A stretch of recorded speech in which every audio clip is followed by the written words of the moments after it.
अध्यक्ष महोदय, सबसे पहले मैं धन्यवाद दूंगा कि बहुत सकारात्मक उत्तर दादा ने दिया है।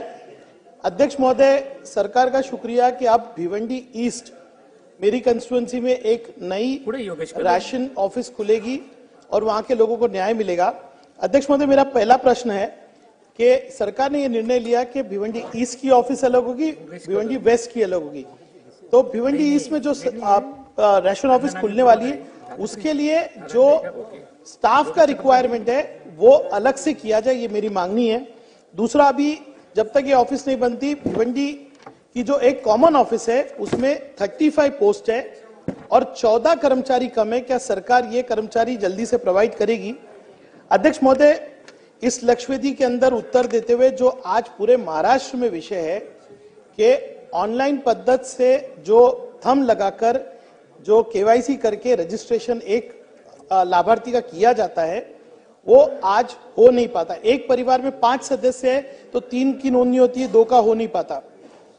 जो राशन शॉप के अंदर ऑनलाइन पद्धति से रजिस्ट्रेशन करना है, मेरी माहिती के हिसाब से 4 महीने से नहीं चल रहा है। दादा, इसमें उत्तर तो तांत्रिक दिया हुआ है कि वो एनआईसी का विषय है, केंद्र शासन का जो है उसमें पूरा सिस्टम है, लेकिन जो नागरिकों को तकलीफ हो रही है उसका क्या? मेरा इसमें सुझाव लक्ष्यवेदी के माध्यम से यह था कि जो लाभार्थी का ऑनलाइन रजिस्ट्रेशन नहीं हो रहा है उसको आधार के बेस पे उसका राशन मिलना चाहिए ताकि उसके साथ अन्याय नहीं हो। तो क्या सरकार इस पे निर्णय लेगी क्या?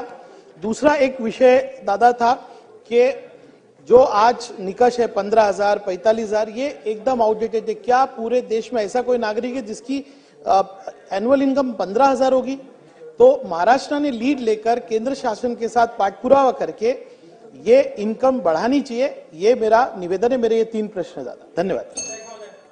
मंत्री महोदय, केंद्र सरकारकडे पाठपुरावा केला जाईल आणि हे निकष बदलण्याच्या करता केंद्राने, हे काही फक्त आपल्या महाराष्ट्रापुरते निकष नाहीत, पूर्ण राज्याला देशाला लागू आहेत, परंतु ते आताचा विचार करता ते बदलले जावेत अशा प्रकारचा प्रयत्न केला जाईल। माझ्या स्तरावर मी स्वतः तशा प्रकारचं पत्र केंद्र सरकारला त्या ठिकाणी पाठवीन। आणि दुसऱ्या ज्या काही गोष्टी आहेत अध्यक्ष महोदय, एक गोष्ट खरी आहे की एनआयसी ते मुंबई असेल, हैदराबाद असेल, दिल्ली असेल, हे दिल्लीतनं सगळं कंट्रोल केलं जातं आणि हे मधल्या काळामध्ये डाटा मायग्रेशनच्या मुळे थोडा वेळ लागलाय। हे रईस खान साहेब, रईस भाई, मी इथं मान्य करतो रईस शेख साहेब, आणि त्याच्यात आता मी सुधारणा केलेली आहे। कुठली नवी पद्धतीची टेक्नॉलॉजी आल्यानंतर किंवा काही नवीन आल्यानंतर थोडासा ते सुरळीत व्हायला जरा वेळ लागतो, त्याच्यामध्ये क्लाउड मायग्रेशन असतं, इतर काही गोष्टी असतात। आता इथून पुढे तुम्ही साधारण, मी ह्याचं ब्रीफिंग घेतलं सकाळी, त्यामध्ये सन्माननीय विधानसभा सदस्य रईस शेख साहेबांनी जे जे मुद्दे उपस्थित केलेले ते मार्गी लावण्याचा प्रयत्न आम्ही उत्तराच्या निमित्तानं केला आहे। तरी देखील भिवंडी पूर्व, भिवंडी पश्चिम आणि भिवंडी ग्रामीण असं 3 आम्ही वेगवेगळे ऑफिसेस त्या ठिकाणी करतो।